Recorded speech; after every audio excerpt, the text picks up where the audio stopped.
Talking about your books then and how you market them, what have you found to be the best and I hate to say worst, that feels wrong, the least successful marketing methods for getting the word out about your series? Well, I think it's changing all the time, and it's important to keep an eye on how things are going and to be prepared to change and to be prepared to learn along the way. I think the fundamental must have is a mailing list that people can join on your website, and to have a website that is the central part of the only part of the internet that you own and where you completely control it. And I'm still astonished by how many authors don't have one, particularly authors who are trade published rather than indie, because indies tend to be more savvy about marketing and about the power of the internet. And I'm amazed. I mean, I was chairing a panel of authors recently. I don't do this quite often, and I was trying to read up in advance about them, and they didn't have websites. And so you're dependent on the tiny amount that the publisher would have on their page, on the publisher's website, or what anyone else is saying about them, or their Amazon page or something, which is not great, really. So best marketing is to have your website. The best paid for marketing, well, the best marketing I always say is to write your next book. Best time is spent writing your next book to make sure that you have a big catalogue and to build up a consistent catalogue. The things that have been most effective for me that I've paid for have been BookBub deals. The most successful was a couple of years ago when it had quite a long tail for about four months after, and I had my best ever season. It was extraordinary. That was a free first in series for when it was a 5-book series, I think, and that was phenomenal. But I think BookBubs are harder to get and are less effective. I think it had peaked for me at that point, so I'm reluctant to try more BookBubs. Also because I know it was free first in series, and I think I gave away 110,000 copies of the book, so there are that many out there, and so I'm kind of thinking it might not be as effective the next time around. So I veered away from BookBub a little bit. Paid newsletters, if you get them right, where like Free Booksy, Fussy Librarian, that sort of thing, can be good, and they're more affordable, so there's less of a risk factor. But again, I think free is, I think particularly because of so many people downloading free books during lockdowns, there's an awful lot of free books out there that haven't been read. So I'm not sure how good free is going to be going forward.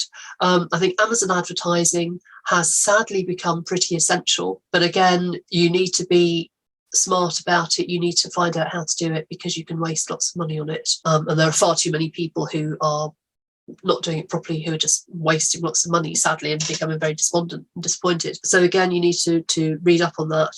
I haven't ventured into Facebook advertising. I'm not sure about that. So for me, the jury is out. I don't know, to ask the least successful question, that's a good question.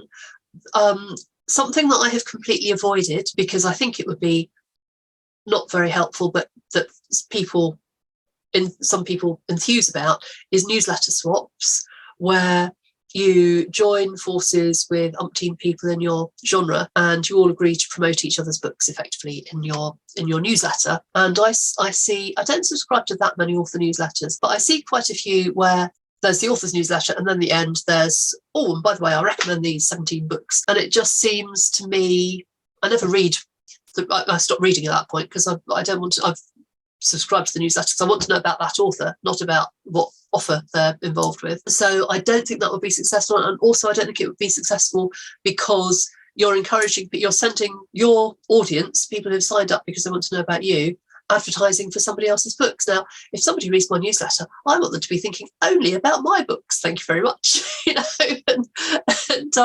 So that puzzles me a bit. I mean, people say, oh yes, I've built my mailing list hugely, but are you building a quality newsletter mailing list that way, is what I would ask. But that's just me, what works.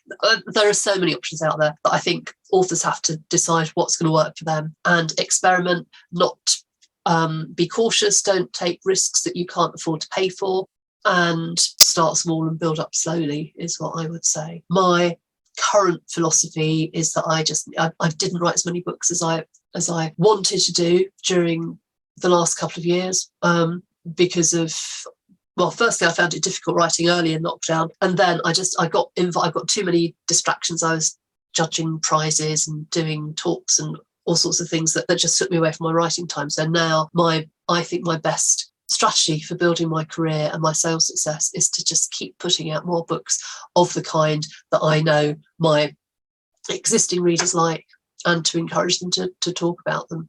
So I prioritize writing over marketing time every day now. Yeah, that makes sense. I've found newsletter swaps can be quite hit and miss.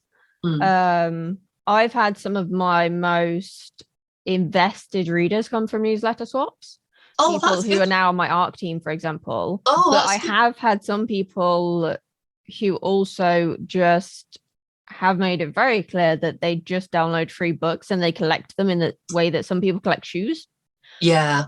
I think one person messaged me, and I can't remember how many unread books she got. It was something in the tens of thousands. Oh my God. And I was like, I'm just going to unsubscribe you now. Yes. Well, it's so easy to do.